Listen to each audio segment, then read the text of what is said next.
Blankets of silver. Grey darkened the sky above my head as the cold gnawed at my bare feet and exposed skin. With every step I could feel the snow numbing the soles of my feet more and more as time passed. But strangely there was no pain. I don't know how long I've been walking, or when I started. All I remember is the ocean, coated in ice, while blankets of snow covered the land. With a strange planet I don't recognize, filling the sky and lighting up the night with its stunning blue glow. A chilling wind snaps me back into reality. All I have to keep me warm is a grey sweater and a pair of black track pants. My entire body felt numb, to the bone, but somehow it felt different, in a way I couldn't explain. I've been walking barefoot for days, yet my body hasn't lost its colour, and I don't feel any signs of fatigue. My body just kept moving, one step at a time, through the endless sea of silver. All I could see was an empty plain that stretched on forever, with hills made of stone far into the distance, though every time I attempt to move closer to them, it's as though they're moving further and further away. Why am I here? How am I here? These thoughts flooded my mind for a long time. Weeks turned into months, while months eventually turned into years. I still continued to walk, existing in a daze. I replayed memories in my mind over and over, until I pieced together my past. Though my body felt colder than I could describe, I still felt warmth radiating from within my chest. My memories come back in bite-sized pieces, as my past becomes clearer over time. I remember a woman being lit on fire, her screams filling the air.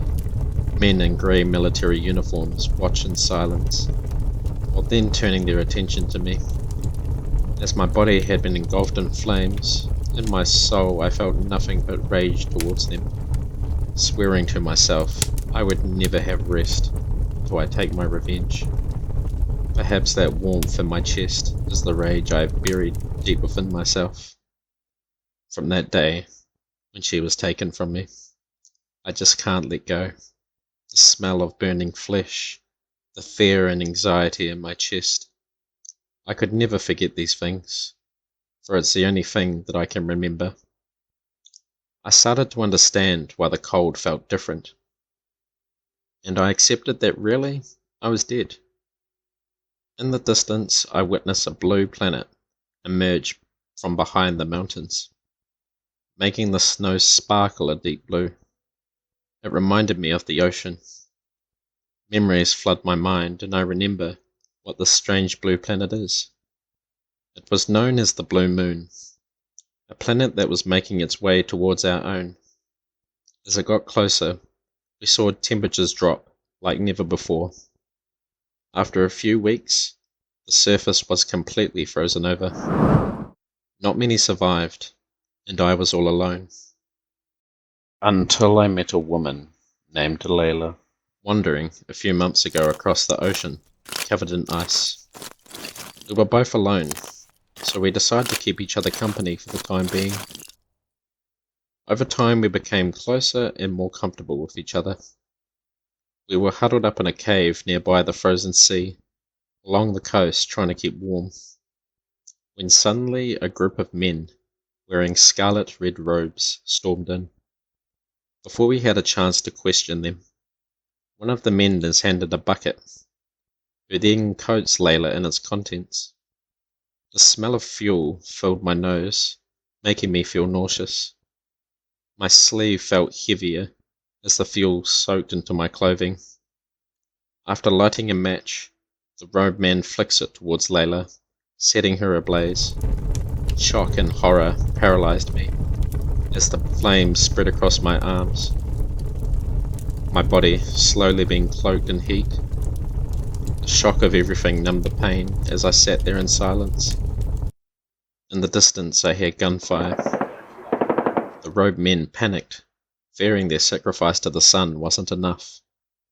Suddenly the room echoes from bullet rounds propelling throughout the cave. I see a man in a grey uniform. He kneels down, forming a warm expression on his face as he speaks to me. Rest, and be with your loved ones.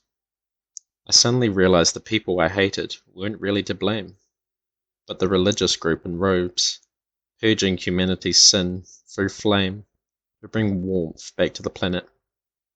However, now the desire for revenge didn't feel so important anymore. I just want to see them again. Layla and the family I had lost long ago. In the distance, light emerges from the hills, lighting up the sky as pink, orange and blue blend together, bringing a warm and welcoming light. As the light slowly reaches me, I feel its warmth radiating throughout my body. I felt a sense of relief, but then noticing a large white wolf came towards me from the direction of the light. His presence felt welcoming and somehow familiar, like he's guided me many times before. The wolf steps aside, bowing his head, allowing me to pass. I walk towards the light, embracing it, and accepting whatever is to come. Finally, I'll see them all again. No longer will I be alone.